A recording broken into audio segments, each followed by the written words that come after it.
Bonjour, je vais parler du dernier film d'animation de DC, Suicide Squad Hell to Pay. Alors, avis global sans entrer dans le détail, d'abord, j'ai passé un bon petit moment, c'est 1h20, il est un peu plus long que les autres films d'animation d'ici, de mémoire, 1h20 il me semble. Donc voilà, j'ai passé un bon petit moment que j'aurais oublié très vite.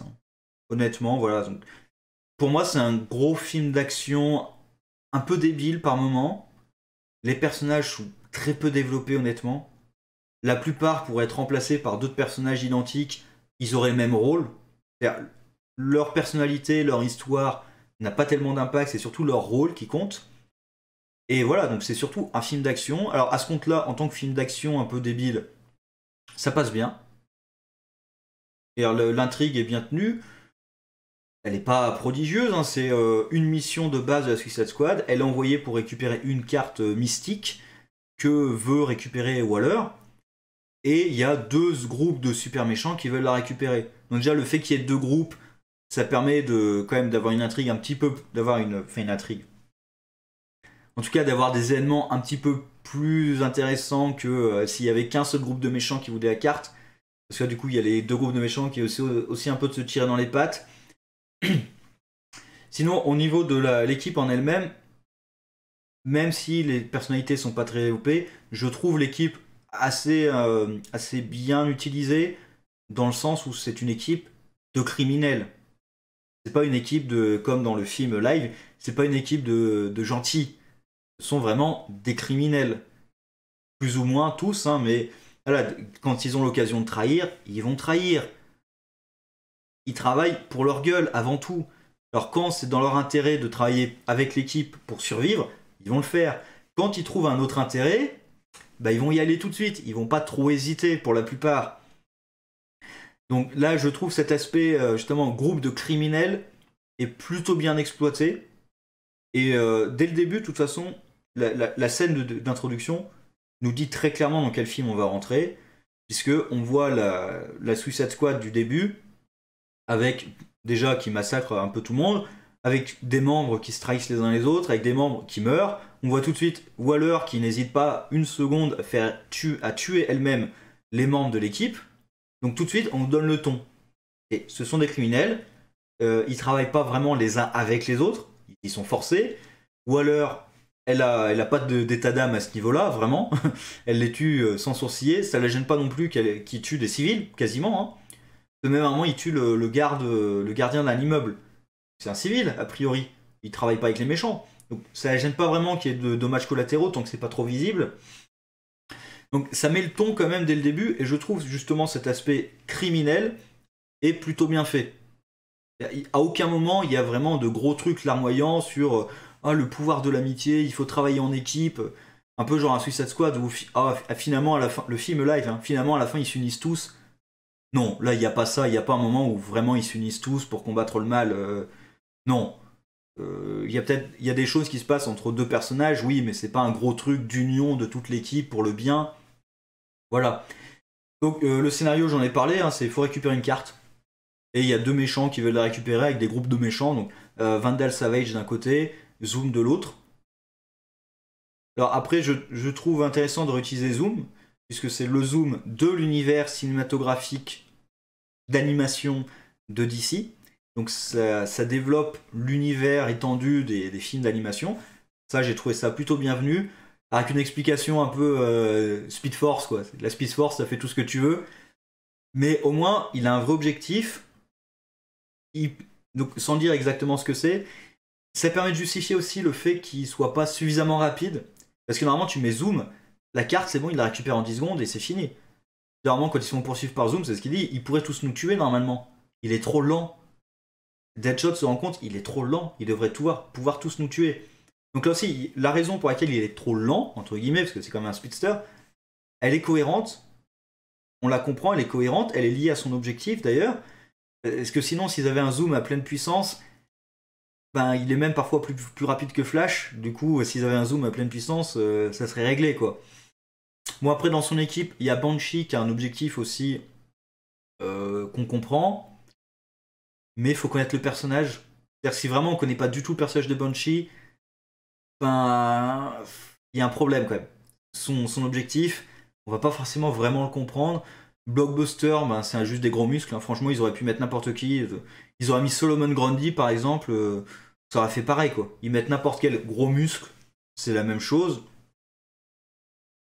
Savage, son objectif, oui, est aussi un peu expliqué, parce que c'est un immortel. On pourrait se poser la question, d'ailleurs, ça c'est un truc qui est toujours un peu bizarre avec Savage, mais même dans les comics, j'ai toujours du mal à me positionner par rapport à son immortalité. C'est-à-dire, à quel point est-ce qu'il est immortel ou pas? Il le dit, je suis immortel, pas invincible. Mais si c'est le Savage... Alors ça c'est une question d'ailleurs, quels sont les films qui sont dans cet univers cinématographique ou pas? Parce que si c'est le Savage de League of Doom, ben, il s'est fait trancher la gorge et il s'est relevé, sans problème. Alors après on peut se dire, s'il se fait décapiter, peut-être que là il est vraiment mort. S'il se fait arracher le cœur, peut-être qu'il est vraiment mort. Ça c'est une question, mais que j'ai aussi dans les comics, c'est à quel point est-ce qu'il est immortel ou pas? Et quelles sont les blessures vraiment qui vont le tuer? Parce qu'il le dit, il y a des blessures qui vont le tuer, mais à quel point? Parce qu'il peut se régénérer jusqu'à un certain degré. Ça, j'avoue que c'est pas très clair, mais après tout, voilà, on comprend qu'il peut mourir. C'est ça qui le pousse à agir. Après, la façon dont il traite sa fille, c'est un peu con. Même à la fin, d'ailleurs, finalement, il fait un monologue avec les méchants. Finalement, il fait un monologue et il explique le truc. C'est-à-dire, s'il n'avait pas expliqué son point faible, parce qu'au final, il explique son point faible à l'équipe, il leur montre littéralement son point faible. S'il l'avait pas fait, il aurait peut-être pas gagné, parce que contre Zoom, peut-être pas, mais voilà, il aurait peut-être gagné du temps. Enfin, je trouve ça très con de. Contre Zoom, il aurait perdu quoi qu'il arrive, d'accord, mais contre l'équipe, je trouve ça con de leur montrer son point faible en fait. Mais bon, et surtout, il a l'occasion de les tuer pour qu'il le fait pas. Même Zoom, à un moment, a l'occasion de les tuer, il le fait pas. Parce qu'après, ils expliquent qu'il est trop lent, du coup, il réussit pas à tous les tuer et à récupérer la carte. Mais il y a un moment où il aurait pu les tuer, il le fait pas non plus. Voilà, il y a quelques facilités comme ça quand même qui sont un peu malvenues, je trouve, parce que le reste est plutôt bien tenu. Pour parler des personnages, mais il n'y a pas grand chose à dire au final, hein. La plupart des personnages, comme je dis, on peut les remplacer par d'autres. Blockbuster, on peut le remplacer par quelqu'un. Banshee, on peut la remplacer par d'autres personnages aussi. Dans le groupe de la Suicide Squad, bon, Deadshot, on le conserve parce que c'est le leader et c'est l'un des rares qui est un petit peu développé quand même. Je trouve aussi que c'est assez malvenu finalement son développement avec sa fille parce qu'il se sépare de l'équipe pour aller voir sa fille. Il n'y a pas d'urgence en fait. C'est-à-dire que j'aurais plus facilement accepté ça s'il avait reçu un message ou quelque chose de sa fille pour dire qu'il y avait quelque chose, quoi. S'il s'inquiétait vraiment pour sa fille, là j'ai l'impression qu'il veut juste aller la voir. Il se sépare du groupe en sachant pertinemment que Waller peut le tuer à n'importe quel moment parce qu'il s'est éloigné du groupe. Donc c'est un peu con de sa part, je trouve. Et c'est pas forcément très utile. C'est surtout pour le développer avec le deuxième que j'allais aborder, Bronze Tiger. Surtout pour faire un développement avec Bronze Tiger, les mettre ensemble pour qu'ils aient un petit moment ensemble. Et d'ailleurs, Bronze Tiger, le moment où Bronze Tiger fait son discours sur l'enfer et le paradis, à ce moment-là, j'ai su avec certitude, j'y pensais avant, à ce moment-là, je savais avec certitude ce qui allait se passer à la fin, et ça s'est passé exactement comme ça. C'est un peu con. C'est un peu con parce que justement, on a deux équipes de super vilains qui veulent récupérer la carte. On a la Suicide Squad, on a Waller. On aurait pu créer un peu plus de suspense sur finalement qui va avoir la carte. Ou même, est-ce que la carte fonctionne réellement? Ils auraient pu créer un peu plus de ça. Dès que Bronze Tiger fait son discours, je savais exactement ce qui allait se passer avec cette carte. Et ça se passe exactement comme ça.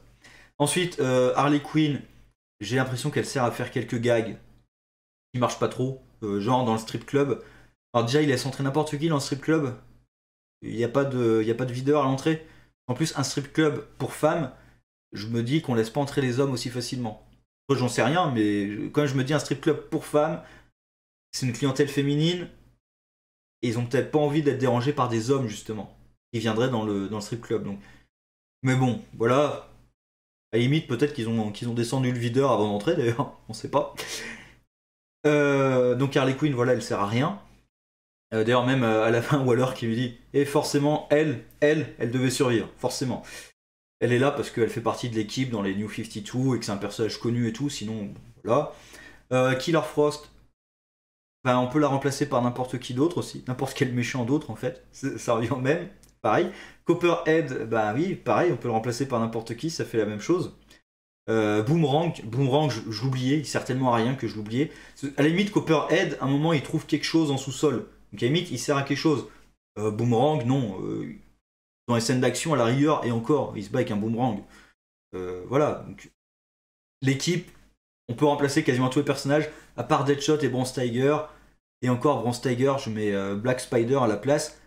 C'est un peu le même genre de personnage, un peu un personnage qui est pas vraiment méchant, mais qui est un criminel, qui a tué, mais voilà, qui a un passé un peu douloureux. Mais ça, le passé douloureux, on peut le mettre sur n'importe quel personnage. C'est pas un truc propre à Bronze Tiger. D'ailleurs, dans les comics, pas dans ceux que je connais des années 80, Bronze Tiger a pas vraiment cette histoire-là au départ. Il a été vraiment manipulé et tout. On lui a retourné le cerveau pour qu'il travaille avec la League of Assassins. Donc ils ont quand même fait un lien avec la League of Assassins. Parce que Bronze Tiger est lié à cette ligue. Mais voilà, le truc de sa famille qui a été tuée, c'est un truc lambda qu'on pourrait mettre sur n'importe quel personnage au final. Donc voilà, c'est pas d'une énorme qualité. Je trouve quand même que c'est bien mieux tenu au niveau du principe de la Suicide Squad que le film live. Mais de loin, vraiment de très très très loin. Là, ils ont une vraie mission qui concerne la Suicide Squad. Quand le monde est menacé par une force comme ça aussi énorme dans le film, t'envoies la Justice League. Enfin, c'est les héros officiels qui agissent. La Suicide Squad, justement, c'est pour les opérations un peu plus camouflées. J'y pense, oui, d'un coup, un point positif, mais qui est pas génial non plus, c'est le fait qu'il y ait quand même un gros roster de méchants. Le problème, comme je dis, c'est qu'on pourrait les remplacer par plein d'autres personnages.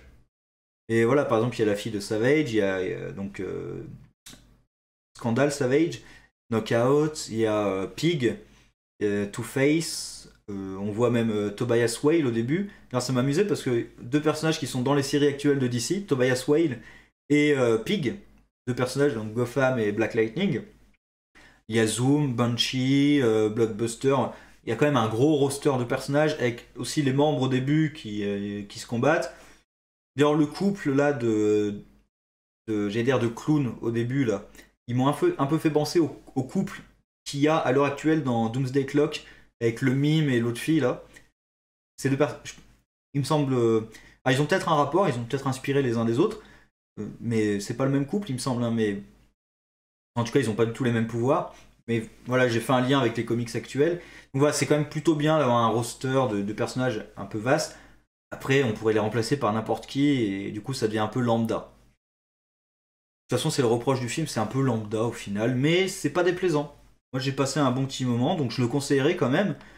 Après, je pense que je conseillerais un peu plus le Assault on Arkham, surtout pour les personnes qui connaissent le jeu, les jeux Batman Arkham. Je leur conseillerais plutôt ce film que ce film-là sur Suicide Squad. Après, je suis pas un gros lecteur de Suicide Squad.